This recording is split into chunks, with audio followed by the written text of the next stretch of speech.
Good morning and welcome to Williams Dog Training Company. We're here today with Fred and Monroe, and what we're going to be demonstrating for you today is Monroe's ability to understand and respond to her obedience commands, the corrections and motivations that we use while we're working with her, and the training equipment that we're using. Fred is using a regular 6-foot training leash, and he keeps the bulk of that leash folded neatly in his right hand, leaving his left hand free to give the correction. The correction that we give is a tug and let go on the training collar, which is the second piece of equipment that we're using. You'll notice that Fred keeps that collar adjusted high up behind Monroe's ears for maximum control, and we will be sure to show you how to properly put that collar on and use it during your one-on-one lesson. Now Monroe is sitting very nicely on Fred's left-hand side, which is where all of our obedience training takes place. And the first exercise that they're going to go ahead and demonstrate for you is heeling, and heeling is proper walking on a leash. Fred and Monroe take off doing that, and the command you're going to use is Monroe heel. Now Monroe has been trained to walk very nicely on your left-hand side at your pace. She shouldn't be lagging behind on that leash or lunging ahead and trying to pull on that leash. If she was to do so, you give her a tug and let go on the training collar. Again, we'll demonstrate that for you during your one-on-one lesson. And also incorporated into our heeling exercise is an automatic sit, which you just saw occur. Anytime that you're out walking with Monroe and you stop, she should sit nicely at your left heel position. And we'll show you another example coming right up here. Fred's going to stop walking and Monroe's going to sit nicely. Good job. Now the next exercise that they're going to demonstrate is the stay command, and the stay command is a hand and a voice command. You're going to use the open flat of your left palm an inch or so in front of her muzzle and the one-word command to stay. Now when you're practicing the long sit stay at home, you want to make sure that you start at about a 1-minute time increment and slowly increase your time up to 3 minutes. This is a great command to incorporate into your everyday activities. It will help build up her self-control and maturity skills to stay for longer periods of time. Now Fred's going to go ahead and return back by walking all the way around Monroe, and behind her is an added distraction. She remains seated throughout the entire command. Great job, and they're going to run through their heel sit and stay again.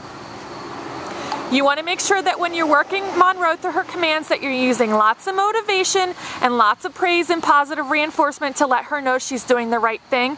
And when she is not, you're going to use your training collar and let her know that her behavior is inappropriate.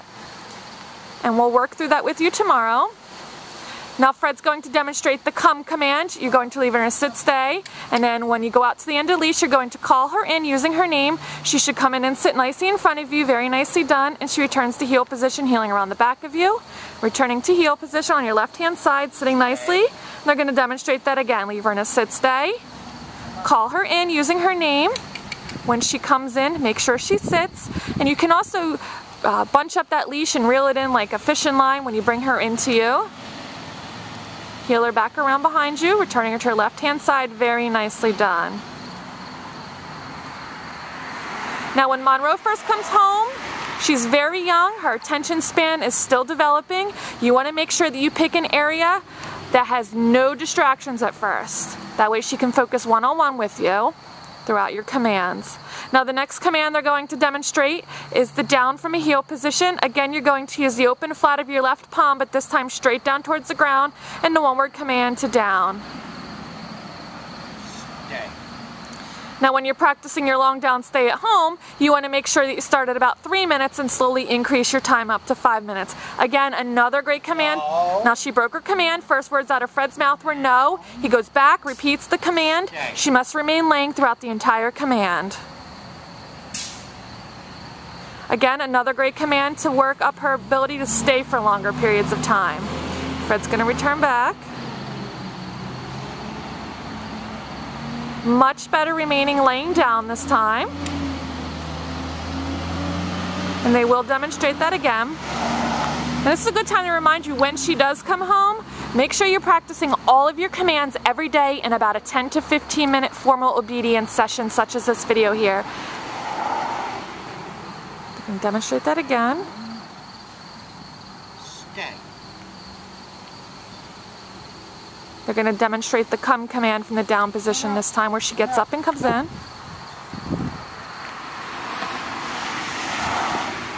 Good girl.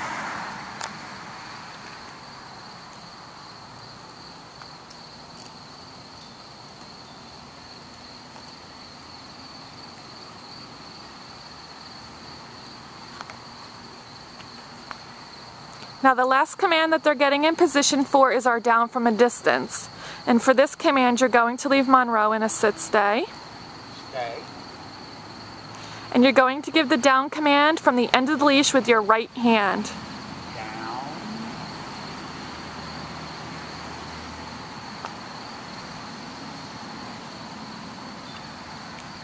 We've demonstrated for you today all the obedience commands that Monroe has learned here at school. It's been a pleasure working with Monroe, and we thank you again for choosing Williams Dog Training Company as your personal dog trainer.